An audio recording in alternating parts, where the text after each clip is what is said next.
Bismillah ar-Rahman ar-Rahim. Ladies and gentlemen, good evening and welcome to another episode of Islamic Culture. And this is episode number 295. 295.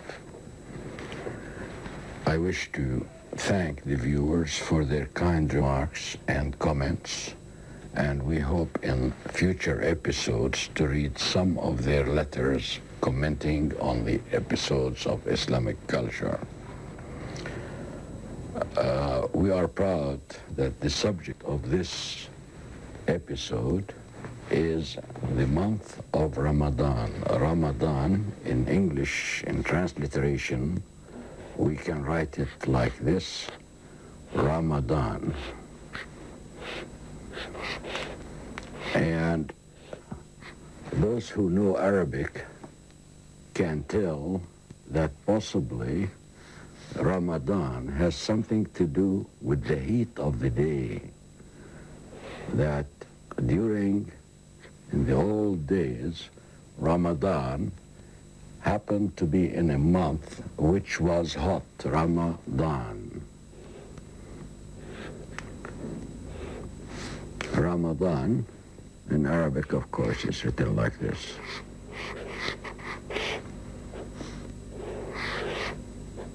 Ramadan, which is Ramadan. Now, Ramadan, as we know, is one of 12 months, but calculated according to the lunar month, lunar year, lunar.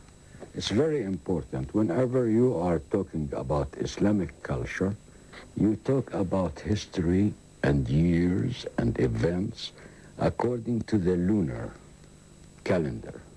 Lunar is from luna, which means the moon, lunar. Qamari, in Arabic, Qamari, nisbatan ila al-qamar. In Arabic, it is Qamari. To distinguish it from what? To distinguish it from the solar month and the solar year, which solar means concerning the sun, belongs to the sun, solar. And in Arabic, it is Shamsi. So, a year, which is solar, has 12 months. A lunar year also has 12 months. But, as we all know, the lunar year is shorter by 10 days or 11 than the solar year. Why?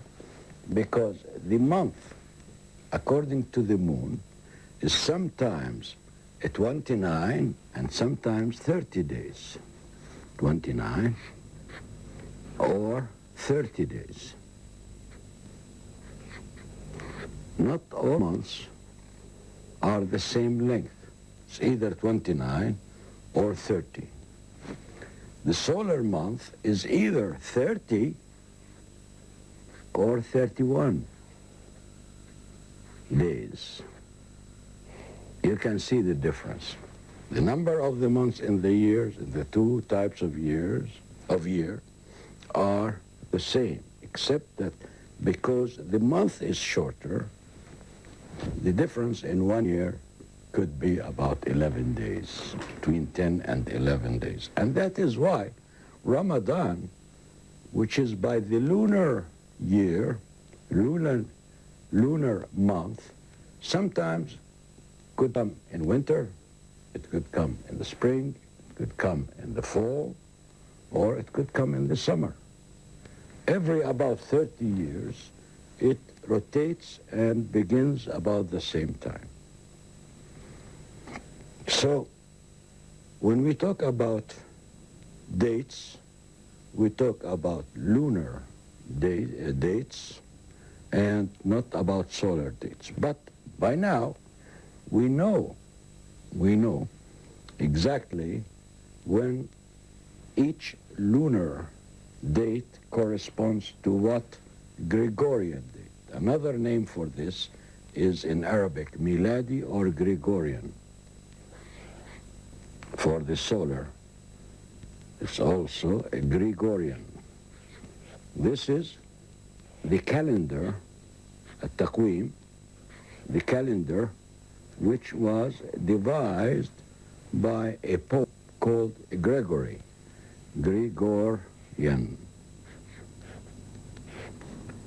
We refer to it most commonly as ميلادية, السنة الميلادية أو التقويم الميلادي. التقويم الميلادي. التقويم الميلادي.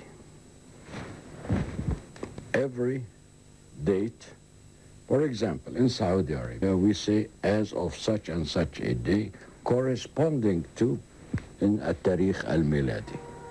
التاريخ الميلادي is about the difference between, for example, we are in the year 1994 by the Gregorian calendar, which is 14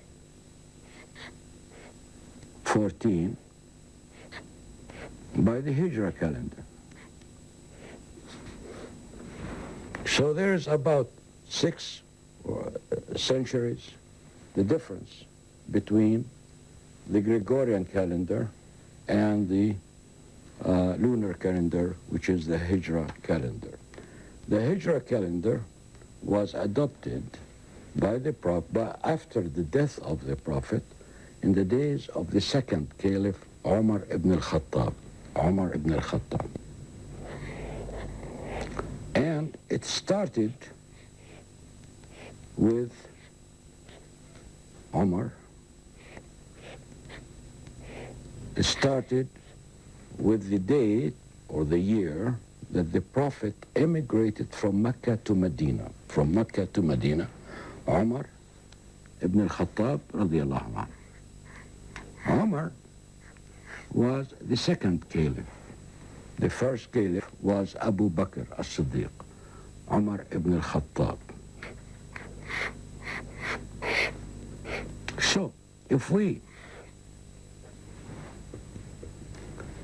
want to find a date corresponding to another date, for example, what year was the Prophet was born?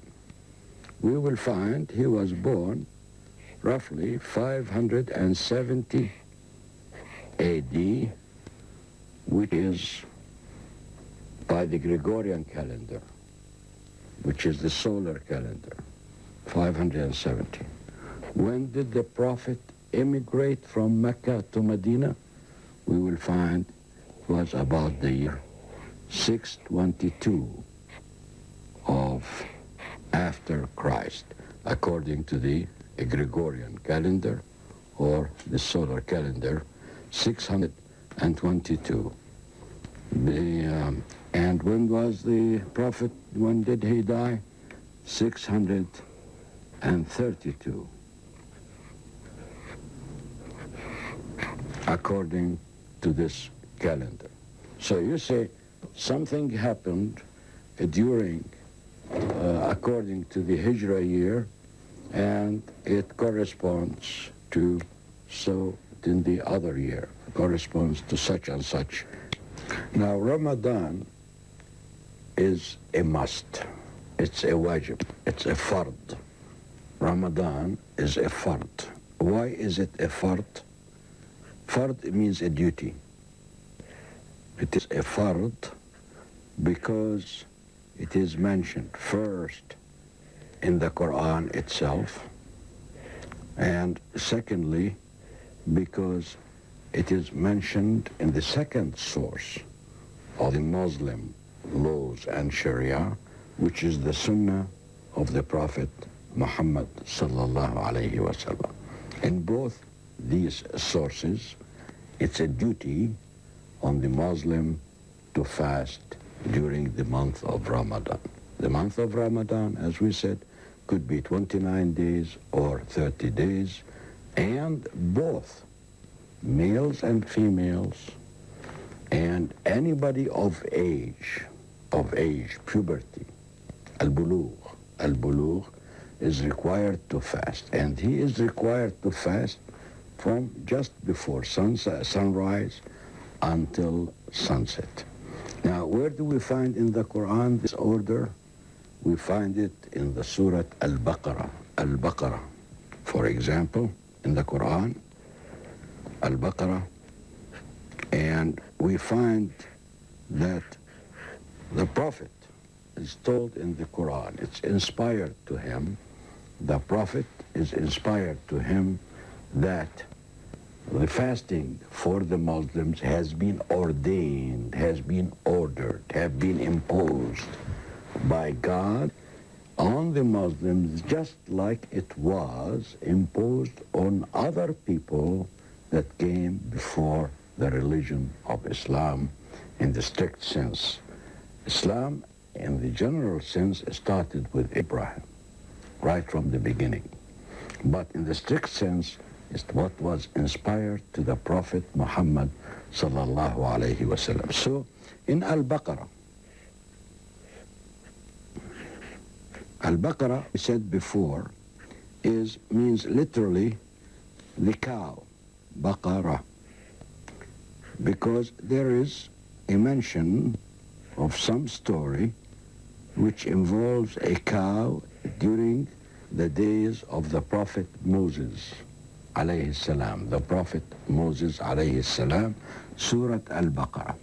Surah Al-Baqarah, as we know, was revealed in Medina, and it is one of the longest, it is the longest chapter of the Quran. Of the 114 chapters of the Quran, the longest is Al-Baqarah, and that's why some people sometimes refer to Al-Baqarah as equivalent to 1/3 of the Quran, equivalent to 1/3 of the Quran.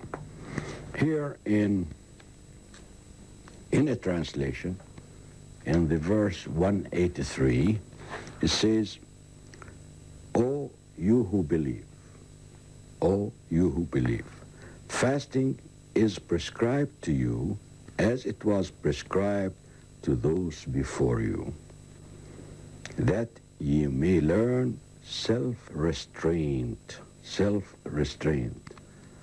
أعوذ بالله من الشيطان الرجيم. بسم الله الرحمن الرحيم. يا أيها الذين آمنوا كتب عليكم الصيام كما كتب على الذين من قبلكم لعلكم تتقون. So here is prescription. Here is an order.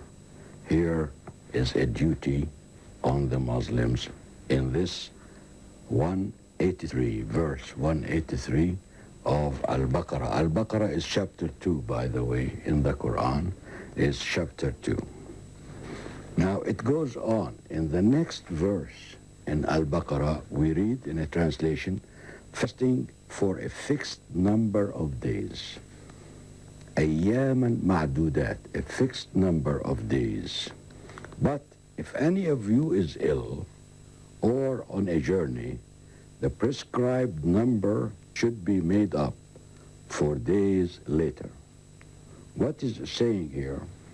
The days are prescribed. They are certain. The days are during the days of Ramadan, when Ramadan is the 9th month of the lunar year, as we said.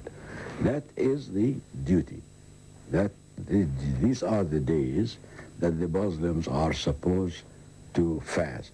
But suppose one, for some reason, has an excuse, for example, being ill, or he was traveling, because traveling is an excuse for somebody not to maintain fasting. Then the Quran allows the Muslim to make it up later,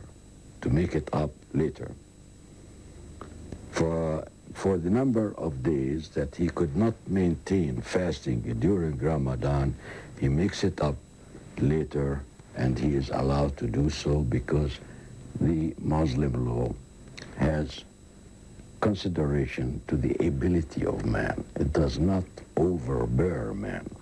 Ladies and gentlemen, the time for this episode is over. We thank you again, and good night.